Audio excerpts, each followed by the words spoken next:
Hello students, आज हम अपनी नेक्स्ट वीडियो स्टार्ट कर रहे हैं जो कि फॉस्फीन के ऊपर बेस्ड है। हम एलोट्रोपिक फॉर्म्स ऑफ फॉस्फोरस पढ़ चुके हैं। नाइट्रोजन फैमिली के अंदर फॉस्फोरस को पढ़ना हमने स्टार्ट किया था। उसके अंदर हम फॉस्फोरस का आज कंपाउंड पढ़ रहे हैं जो कि क्या है, फॉस्फीन गैस। तो देखते हैं। फॉस्फीन जो गैस है इसे PH3 सिंबल से डिनोट किया जाता है। जैसे अमोनिया को NH3 से डिनोट किया जाता है, वैसे ही जो फॉस्फीन है इसे PH3 से डिनोट किया जाता है। It is known as hydrogen phosphide. किस नाम से जाना जाएगा इसे? या तो हाइड्रोजन फॉस्फाइड या फिर फॉस्फोरेटेड हाइड्रोजन, दोनों ही नाम से आप इसे बोल सकते हैं। फॉस्फीन सबसे कॉमन नाम है जिस नाम से हम सबसे ज्यादा इसे जानते हैं। इसके अलावा इसे हाइड्रोजन फॉस्फाइड या फिर फॉस्फोरेटेड हाइड्रोजन के नाम से भी जाना जाता है। मेथड ऑफ प्रिपरेशन, किस तरीके से हम इसे ऑब्टेन कर सकते हैं। वैसे तो ये अलग अलग रिएक्शन है सारी, लेकिन मैंने इन्हें स्पेसिफाई नहीं किया, एक साथ में लिखी है। कैल्शियम फोस्फाइड जो है Ca3P2 को जब हम वाटर के प्रेजेंस में इसे रिएक्ट करवाएंगे तो ये कन्वर्ट हो जाता है CaOH2, जो कि कैल्शियम हाइड्रोक्साइड के अंदर कन्वर्ट हो जाएगा। साथ में फॉस्फीन गैस यहाँ पे रिलीज होगी। इसी तरीके से सेम कंपाउंड ले रखा है। वाटर की जगह मैंने क्या ले लिया, HCl लिया हुआ है जो कि एक एसिड है। जब हम इन्हें आपस में रिएक्ट करवाते हैं तो ये कैल्शियम क्लोराइड में कन्वर्ट हो जाएगा और फॉस्फीन जो गैस है वो यहाँ से एलिमिनेट आउट होगी। H3PO3 जो है इसे 473 केल्विन के ऊपर जब हम रिएक्ट करवाते हैं, हीट करते हैं, तो ये किसमें कन्वर्ट हो जाएगा, H3PO4 के अंदर, और साथ में PH3 जनरेट होगी। देखिए हम यहाँ पर फॉस्फीन की प्रिपरेशन पढ़ रहे हैं, तो हमारा जो मेन फोकस है वो किस पे रहेगा, फॉस्फीन की प्रिपरेशन के ऊपर। हर एक रिएक्शन के अंदर आप देखते जाए PH3 जो है, फॉस्फीन जो है वो ऑब्टेन हो रहा है, बन रहा है। PCl3 को LiAlS4 जो कि एक अच्छा रिड्यूसिंग एजेंट है, इसके साथ ट्रीट करवाते हैं।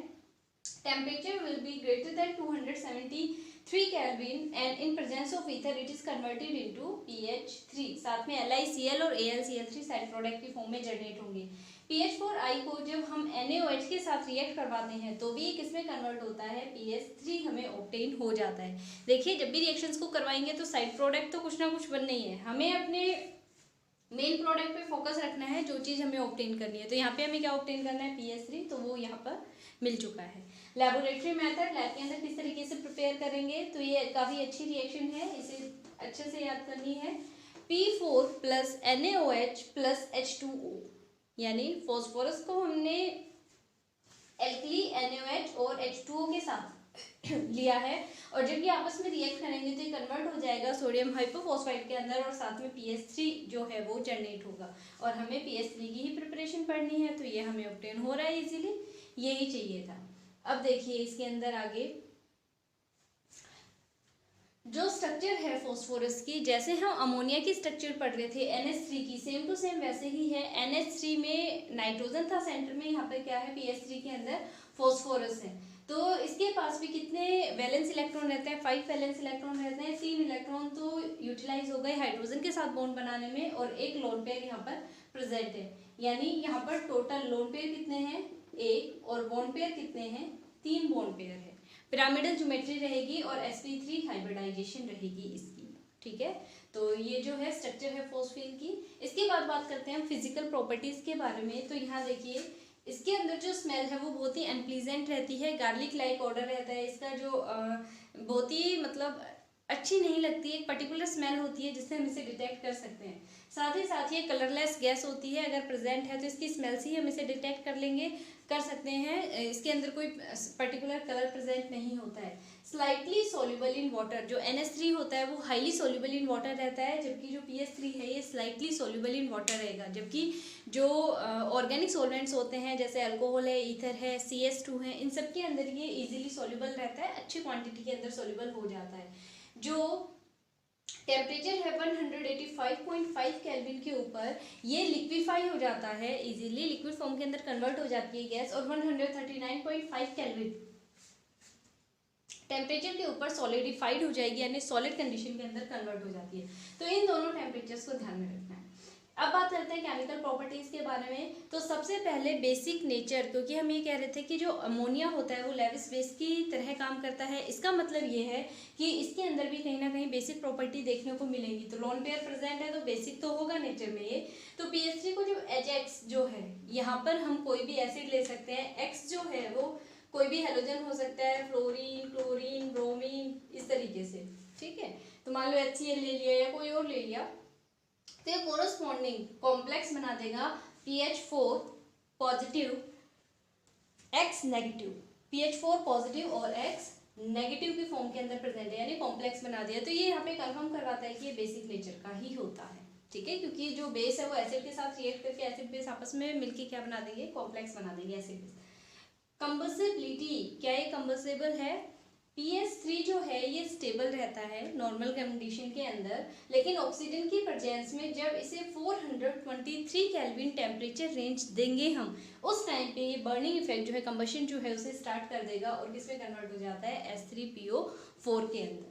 साथ में डीकम्पोजिशन जो रिएक्शन है इसके अंदर देखिए, PS3 जो है इसे जब डिकम्पोज करेंगे 713 केल्विन के ऊपर in the absence of air, या फिर सेम रिएक्शन को आप कर सकते हो सनलाइट की प्रेजेंस के अंदर, तो ये P4 के अंदर कन्वर्ट हो जाएगा और हाइड्रोजन गैस इवोल्व आउट होगी। तो डिकम्पोज किस में होगा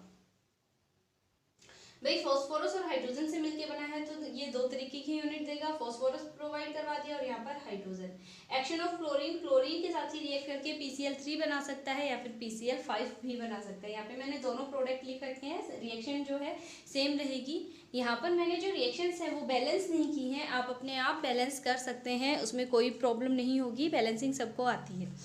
इसके बाद है रिएक्शन विद मेटल्स, मेटल के साथ जब रिएक्ट करेंगे, जैसे देखिए यहाँ पे कॉपर का सोल्ट ले रखा है CuSO4, इसे PS3 के साथ जब रिएक्ट करवाते हैं तो ये कॉपर फॉस्फेट में कन्वर्ट हो जाता है Cu3P2 के अंदर, साथ में सल्फ्यूरिक एसिड जो है H2SO4 गैस यहाँ पे जनरेट होती है। इसी तरीके से जो दूसरी मेटल्स होती हैं, मेटल सोल्ट होते हैं, उनका भी हम यूज़ कर सकते हैं, वो भी किस में कन्वर्ट हो जाएंगी, इनके कॉरस्पॉन्डिंग फॉस्फाइड्स के अंदर कन्वर्ट हो जाती है।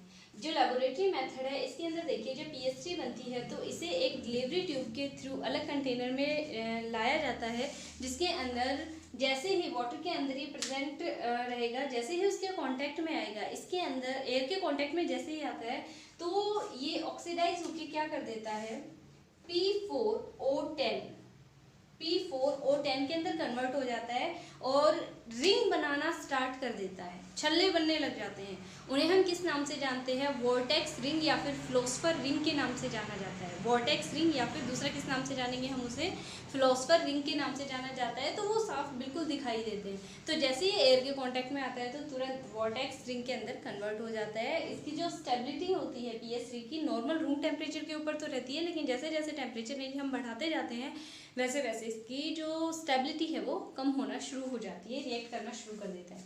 इसके अलावा इसकी जो इम्पोर्टेंस है इसके यूजेस के अंदर दिखाई देती है कि यूज़ कहाँ किया जाता है। तो सबसे फर्स्ट जो यूज़ है और इम्पोर्टेंट, हॉलम सिग्नल जो होते हैं, जो डीप सीज होते हैं, ओशियंस होते हैं, उनके अंदर कोई भी स्ट्रीम डेंजरस स्ट्रीम है या फिर कोई भी मतलब डेंजर पॉइंट होता है अंडर वाटर, तो वहाँ पर इसका यूज़ किया जाता है, क्योंकि एयर के कांटेक्ट में आने के बाद क्या करेगा, ग्रीनिश जो ये सिग्नल जो है, हॉलम सिग्नल, वो जनरेट कर देता है, जिस वजह से क्या होता है, दूर से ही पता चल जाता है कि इस जगह के ऊपर डेंजर साइन लगा हुआ है, तो वहाँ पर इसका यूज़ किया जाता है। साथ ही साथ जो स्मोक स्क्रीन होती है उसका यूज़ किया जाता है। जो ये वारशिप होती हैं, ये स्मोक स्क्रीन का जो PS3 है इसका यूज़ करते हैं स्मोक स्क्रीन जनरेट करने के लिए, ताकि जैसे ही ये वाटर के एयर के कांटेक्ट में आएगा एक पूरी स्क्रीन जनरेट हो जाती है, जो जैसे एक तरीके से फोग होता है उस तरीके से ही स्मोक आ जाएगी, क्योंकि ये वाटर और एयर के साथ उस टाइम पे रिएक्ट कर रहा होता है। तो क्या होगा, जैसे ही उसके कांटेक्ट में आती है तो एकदम स्मोक आ जाएगा, तो सामने की जो लोकेशन है वो दिखाई नहीं देती है, तो उसका जो भी वार वगैरह होते हैं उनके अंदर यूज़ किया जाता है। तो इसके दो यूज़ है, दोनों इंपॉर्टेंट है। एक तो स्मोक स्क्रीन जनरेट करते हैं during the war and some important condition, some alternate important conditions, और दूसरा हॉलम सिग्नल जो होते हैं उनके लिए यूज़ किया जाता है, जो भी डीप सी और ओशियंस वगैरह होते हैं उनमें डेंजर पॉइंट को डिटेक्ट आउट करने के लिए, ताकि जो शिप है उसे कोई भी नुकसान ना पहुंचे, तो वहाँ पर वो इस सिग्नल का यूज़ करते हैं, तो वहाँ पर उसके लिए PS3 का ही यूज़ किया जाता है। तो आपका जो फॉस्फीन है वो कंप्लीट हो गया है, आपको फॉस्फीन के अंदर इतना ही पढ़ना है। इसके अलावा जो है नेक्स्ट जो कंपाउंड है वो हम इसके जो हैलाइड्स हैं उनके बारे में बात करेंगे। तब तक आप इन्हीं के नोट्स बनाएं, इसे कंप्लीट पढ़ें और लिखें, अपने नोट्स के अंदर इंक्लूड करें, याद करें।